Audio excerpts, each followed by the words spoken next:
From the first murder committed in firelit caves to the electronically transmitted distress calls of deep space, we leave the 20th century filled with regrets. Time is fleeting. Madness takes its toll. And when humanity gasps its last, all that will remain, if anything, will be the theater of terror.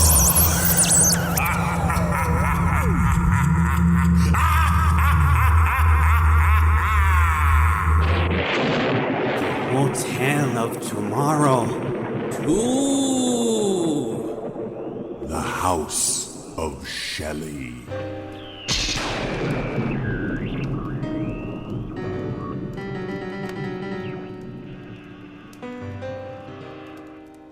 Horror, as you say, dear Mary, cannot come from a clashing cacophony and dousing of the lights with a shriek. It must come from the heart. My meaning was that getting into the heart requires honoring its complexities. We know too well how your heart loves, and it makes for shallow stories. Got him. You say horror is about truth. I say horror is about blood. Do they not both live in the heart? Got her. Every creature on the grounds here has a heart that beats blood as red as ours. What do you suppose the truth is in the stories of rabbits? Got him. I can't think of more than 5 rabbit stories at the moment, so let me amend my philosophy to the constraints of the human heart. Unless you had your heart set on a story from the warrens where my rabbits dwell. Got her. Shh, quiet you. What truth then would a heart like Lord Byron's share that would make the hot blood running through my own stop cold? The orchestra tunes up. Together we find a common note. The sounds fill the hall, and whispering silence follows after. It begins, of course, with a clashing cacophony signaling the arrival of the Phantom of the Opera.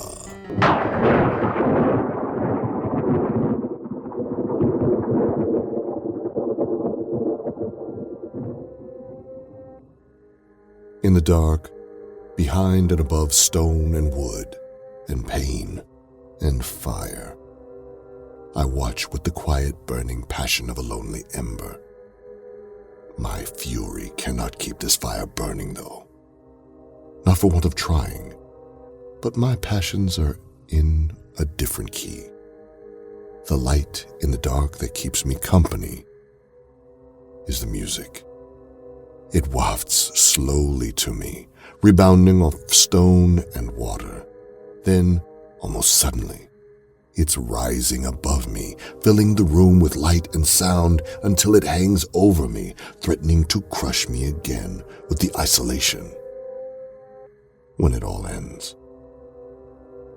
For every melody has its resolution. And if I must be destroyed here, let it be done by the music. The music. And you. In the dark, along the boards, no matter how many quests fill the theater, you are alone. They will sit in silence to hear you, dress in black to fade from you when the lights come up, twinkling above, blinding and hot. They alone accompany you. They and the music. A true star takes command of the music, leading it with their voice, never the other way around. It should crawl to them as they sing, ensorcelled happily, not clumsily climbing to their struggling death, but in the heaving rhythm to the sound of her voice, snarling around her like columns of smoke that dance on each note before dying a reverberant death against the stone walls of my home.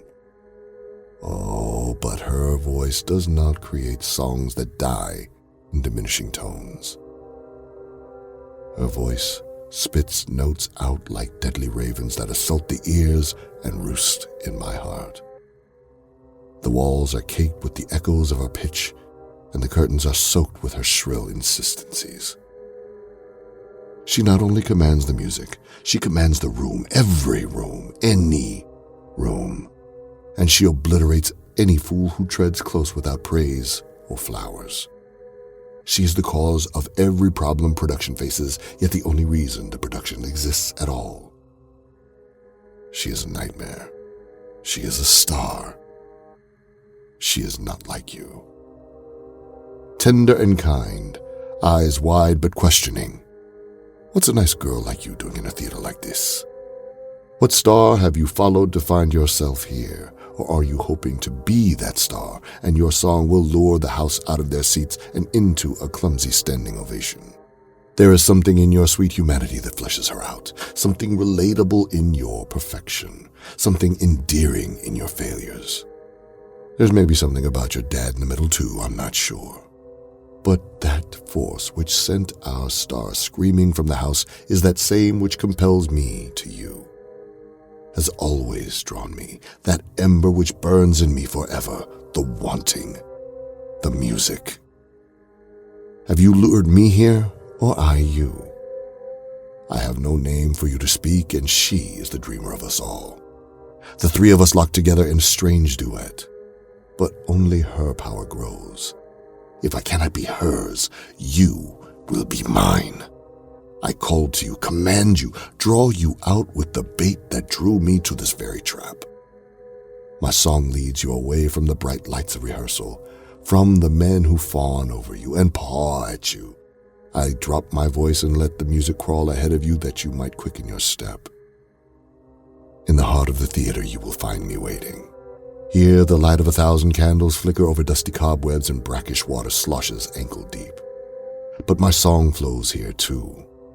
The music too flickers against your soft skin, and the very walls themselves seem alive. They reach out to you with fingers of stone and fire, ushering you deeper and deeper into her heart. My song grows louder here, overwhelming you. Your voice joins mine before you step into my chamber. We match harmonies before we meet eyes.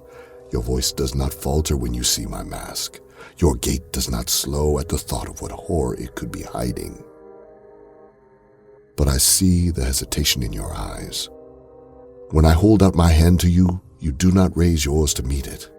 I sing no louder, but with growing insistencies. I make hand, thrusting it firmly at you. You must choose to join me here. You must choose this life of music and passion. Your voice matches mine, but your eyes water. Your lip quivers, and my gloved hand shakes with growing anger. Anger that is matched by the theater itself. Her walls shake and tremble, joining our duet with her own pitch. My candles snuff out one by one.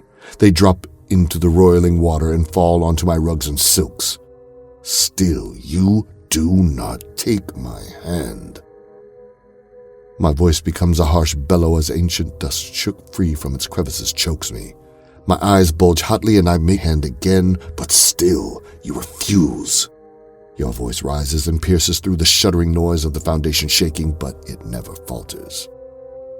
The fire finds my bed, the dust makes for banal kindling, and soon our passion has erupted into violent heat all around us. I pay it no mind. The stones work themselves loose from the wall and wiggle out of the ceiling as the theater's laughter at my rejected love bounds against the walls once again. I thrust my hand out a final time, so close my trembling finger brushes your chin. Yours is the only voice I can hear. You are the only star by which I will chart my course. All you must do is everything I ask. But first, you must take my hand. You must choose me.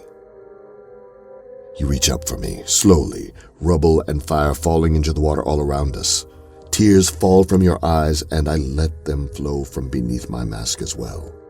But shrill laughter from behind draws your gaze, and for the first time since you've entered my lair, you're afraid. Horror fills your eyes.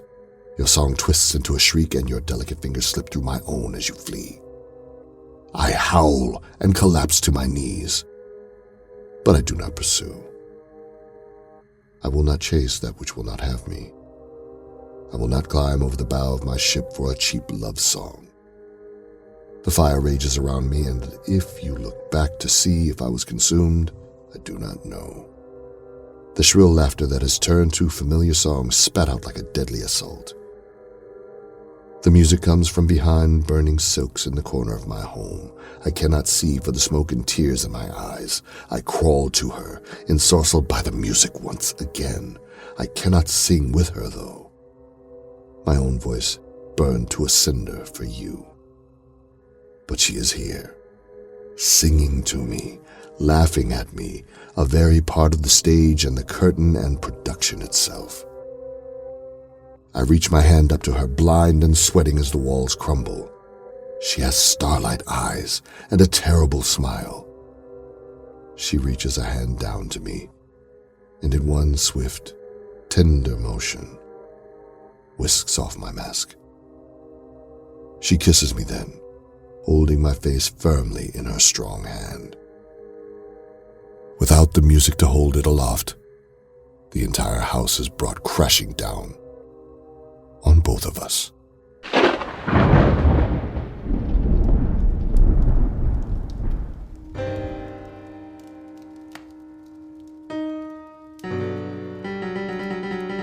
I don't get it. You wouldn't. It's not without its merits. There wasn't very much blood at all. The phantom's visceral experience pumps from the heart, nonetheless. Are you certain the heart is the organ through which your Phantom's opera pumps? The songs were a surprise. You may not, dear Mary, approve of his actions, nor mine, but you cannot deny the truth of humanity's horrible motivations, no matter how hard they may be. The pipe organ makes sense. I'll tend to the hardness of my heart, dear Byron, and leave you to tend to the hardness of your own motivation. I guess I was expecting, like, Paul Williams stuff. I almost went that way, actually. Oh, yeah? However, I believe I've a tale so upsetting and bizarre. No, wait, shut up, I want to go again. I just thought of a good one. Ha! Rude. The Theater of Terror in the hotel were created by Veronica California and Mark Whitten. Mary Shelley is Kelly Nienaltowski and Bailey Wolfe. Percy Shelley is Mark Whitten and Rissa Montañez. Lord Byron is Graham Rowat and Damon Alums. Written by Veronica California. Music by Pokorney and Rodri. Special guest composer Tatom-Drake. Art direction by Izzy, filthyguts Chavez. Dracula, written by Lily Bensinger. Associate producers Mark Whitten and Pacific Obadiah.